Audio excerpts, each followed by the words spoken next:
বন্যার সর্বশেষ পরিস্থিতি জানাতে নোয়াখালী, কুমিল্লা এবং চট্টগ্রাম থেকে যুক্ত হচ্ছেন সহকর্মী মাওলা সুজন, সুমন কবির ও একেএম নাজিম।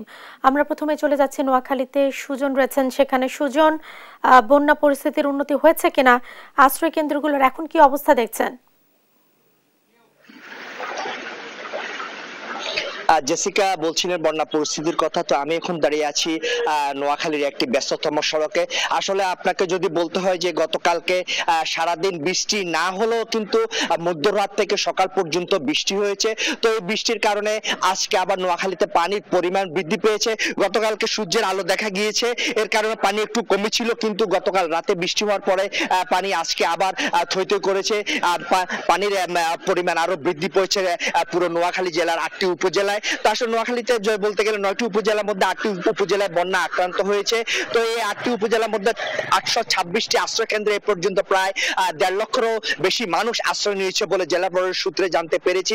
একই সাথে আপনাকে আরেকটি কথা জানিয়ে রাখতে চাই যে এই পানিবন্দী হওয়ার কারণে বা এই বন্যার কারণে হঠাৎ করে আবার পানি বৃদ্ধি পাওয়ার কারণে আসলে যে প্রত্যন্ত অঞ্চল রয়েছে, গ্রাম অঞ্চল রয়েছে, এই অঞ্চলের মানুষগুলো অত্যন্ত সমস্যার সম্মুখীনের ভিতরে রয়েছে। তারা না পারছেন আশ্রয় কেন্দ্রে যেতে, না পারছেন ঘরের ভিতরে থাকতে, যে পানির কারণে আসলে তারা একটু দুর্বিষহ জীবন যাপন করছেন বলে জানা গেছেন। যে আরেকটু তথ্য আপনাকে জানিয়ে রাখতে, যে প্রত্যন্ত অঞ্চলে যে ত্রাণ পৌঁছানোর কথা, আসলে যে যোগাযোগ ব্যবস্থার কারণেও সে প্রত্যন্ত অঞ্চলে যাওয়া যাচ্ছে না। একদিকে পানির কারণে যেমন গাড়ি চলছে না, অন্যদিকে যে বোট বা নৌকার অভাবে প্রত্যন্ত অঞ্চলে মানুষের মাঝে যারা গ্রামীণ জনপদ রয়েছে বা যে গ্রামীণ জনগোষ্ঠী রয়েছে, জনগোষ্ঠীর মাঝে ত্রাণ পৌঁছানো সম্ভব হচ্ছে না বলে অনেকটা একটি সূত্রে জানা গেছে। তো জেলা প্রশাসন সূত্রে যে আরেকটি জানতে পেরেছি যে এ পর্যন্ত প্রায় 1800 মেট্রিক টন চাল বিতরণ করা হয়েছে। একই সাথে প্রায় 45 লক্ষ টাকার মতো টাকা বিতরণ করা হয়েছে বানবাসী মানুষের মাঝে।